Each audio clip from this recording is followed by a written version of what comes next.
আসসালামু আলাইকুম প্রিয় দর্শক। আজকে ব্যাটল অফ কোয়ার্টার ফাইনালের দ্বিতীয় ম্যাচ। এই ম্যাচে মুখোমুখি হবে স্পেন এবং বেলজিয়াম।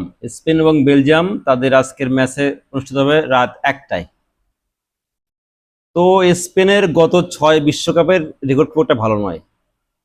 গত 6টা বিশ্বকাপের মধ্যে স্পেন শুধু 10 সালের বিশ্বকাপে চ্যাম্পিয়ন হয়েছে। তারপর তাছাড়া ম্যাক্সিমাম বিশ্বকাপেই তারা রাউন্ড অফ 16-এ বাদ পড়েছে। 14 সালের বিশ্বকাপে তো ডিফেন্ডিং চ্যাম্পিয়ন হওয়ার পরও তারা গ্রুপ পর্ব থেকে বাদ পড়েছে। আর বেলজিয়ামের গত 6 বিশ্বকাপের রেকর্ড হচ্ছে আরো শোচনীয়। তারা 2006 বিশ্বকাপে তারা গ্রুপ মানে বাছাই পর্বই পেরোতে পারেনি। তারপর আবার 10 সালেও তারা বিশ্বকাপ খেলতে পারেনি। কিন্তু 10 সালের পরেই মোটামুটি বেলজিয়ামের একটা সোনালী মানে সময় শুরু হয়, একটা সোনালী মানে যুগ শুরু হয় আর কি। এই সময় অনেক ভালো ভালো প্লেয়ার আপনার হচ্ছে যে বেলজিয়ামে দলে দেখা যায়। তার মধ্যে কেভিন ডি ব্রুইনা আছে, থিয়াবা কোর্তোয়া আছে। এরকম এই যুগটাকে বলা হয় সোনালী যুগ।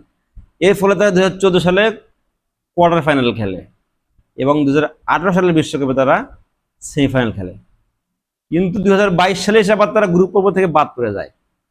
তো আজকের খেলায় গত যে কয়টা খেলা হয়েছে বিশ্বকাপের গ্রুপ পর্বে স্পেন খুব ভালো করছে।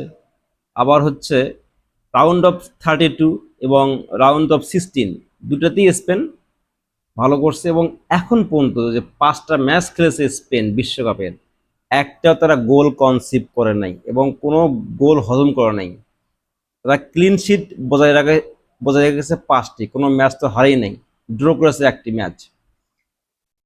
পক্ষান্তরে বেলজিয়াম বেলজিয়াম কিন্তু আপনার কি করেছে, তারা গ্রুপ পর্বে 2টা ম্যাচ ড্র করেছে এবং একটা ম্যাচ জিতেছে। গ্রুপ পর্বে বেলজিয়াম একটু ধুঁকতে থাকলেও তারা যখন রাউন্ড অফ 32 এবং রাউন্ড অফ 16 আসলো, তখন তারা খুব ভালো গতিময় ফুটবল খেলে তারা কিন্তু 2টা ম্যাচ বের করে নিয়েছে এবং আজ তারা কোয়ার্টার ফাইনালে। এখন আজকের ম্যাচে কে জিতবে এটাই হচ্ছে মূল প্রশ্ন। কোয়ার্টার ফাইনাল এমন একটা ম্যাচ, আসলে এখানে বলার স্কোপ নাই যে আপনি কে জিতবেন। তবে খেলোয়াড়দের মান, খেলার প্রকৃতি এবং স্কোয়াড অনুযায়ী এই ম্যাচে মোটামুটিভাবে স্পেন এগিয়ে আছে। তবে বেলজিয়াম যে কোনো সময় যে কোনো দলকে যে মানে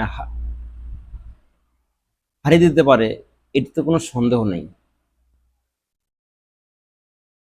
স্পেন এই এই বিশ্বকাপে বলা হচ্ছে যে যদি ফ্রান্সের আক্রমণ ভাগকে কেউ ঠেকাতে পারে বা ফ্রান্সের মিডফিল্ড আক্রমণ ভাগকে যদি কেউ বিট করতে পারে, সেটা হচ্ছে একমাত্র স্পেন।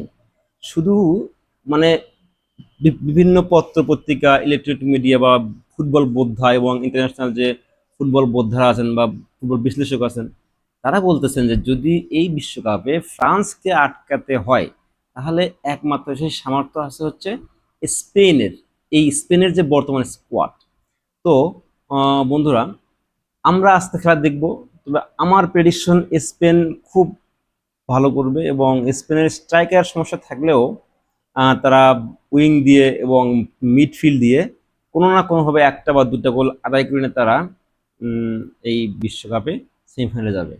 একই সাথে বেলজিয়াম চেষ্টা করবে তাদের মিডফিল্ড এবং গতিময় ফুটবল দিয়ে যদি দুটো একটা গোল দিতে পারে বেলজিয়াম, তাহলে কিন্তু উম, তাহলে কিন্তু মোটামুটি বেলজিয়াম একদম কম্প্যাক্ট হয়ে যাবে আর গোল দিতে যাবে, ডিফেন্সিভ হয়ে যাবে। তো সেই ক্ষেত্রে স্পেনের জন্য গোল বের করা খুব মুশকিল আছে, কারণ স্পেন লো ব্লক টিমগুলো যারা ডিফেন্সিভ খেলে, এদের জন্য স্পেনের গোল বের করা খুব মুশকিল হয়ে যায়। তো দর্শক, আমাদের যে একজন ফুটবলের খুব ভালো আচ্ছা, আছেন। আপনি তো এই যে খেলাধুলা নিয়ে বেশ সমসাময়িক কথাবার্তা বলেন। তো স্পেন আর বেলজিয়ামের কথা যেহেতু বললেন, এখন হলো যে ইংলিশ প্রিমিয়ার লিগে এদের যে পারফরমেন্সটা, সেক্ষেত্রে আপনি কাকে আগিয়ে রাখবেন? ইংলিশ প্রিমিয়ার লিগ এবং আপনার হচ্ছে যে লা লিগা অর্থাৎ স্পেনের যে লিগ, এই লিগ মিলিয়ে তো স্পেনের দল।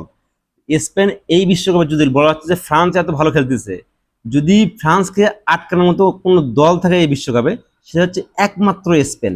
অর্থাৎ স্পেনের মিডফিল্ড এবং ডিফেন্স এই বিশ্বকাপের সবচেয়ে সেরা এখন পর্যন্ত। সুতরাং তার মানে আপনি বলতে চাচ্ছেন যে এই যে সামনে যে খেলা আছে, আজকের আজকের যে ম্যাচটা ম্যাচে, আছে, হ্যাঁ হ্যাঁ এতে আপনি স্পেনকে আগে হ্যাঁ, রেখেছেন। স্পেন পরিষ্কারভাবেই ফেভারিট। আচ্ছা, তবে ধন্যবাদ। বেলজিয়ামও যদি দু একটা গোল দিতে পারে, দিয়ে যদি বেলজিয়াম ডিফেন্সিভ হয়ে যায়, তাহলে স্পেনের জন্য গোল বের করা খুব মুশকিল হয়ে যায়। আচ্ছা, আরেকটা প্রশ্ন, এই যে স্পেন বেলজিয়াম ধরেন এই যে অতিরিক্ত সময়েও খেলা শেষ হলো না, হুম। সেক্ষেত্রে যদি টাই ব্রেকারে খেলা গড়ায়, জি, তাহলে আপনি এই টাই ব্রেকারের দিক দিয়ে কাকে এগিয়ে রাখবেন? হ্যাঁ, খুব সুন্দর একটা প্রশ্ন করছেন। এই টাই ব্রেকের দিক দিয়ে কিন্তু বেলজিয়াম এগিয়ে আছে, কারণ আবার স্পেনও এগিয়ে আছে, কারণ স্পেনে যারা শুট আউট নেবে, এই শুট আউটে কিন্তু 2022 বিশ্বকাপে স্পেন মরক্কোর কাছে হেরে গেছিল।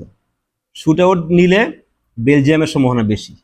আচ্ছা, ধন্যবাদ আপনাকে। দেখা যাক কি হয়। শেষ কথা হলো, শেষ ভালো যার সব ভালো তার। ঠিক আছে, থ্যাংক ইউ। ধন্যবাদ আমরা আজকে আপনাকে। দুজনেই মিলে আজকে কিন্তু রাতে খেলা দেখবো। জি, ধন্যবাদ। সব ভালো থাকবেন। ভালো আছেন? হুম।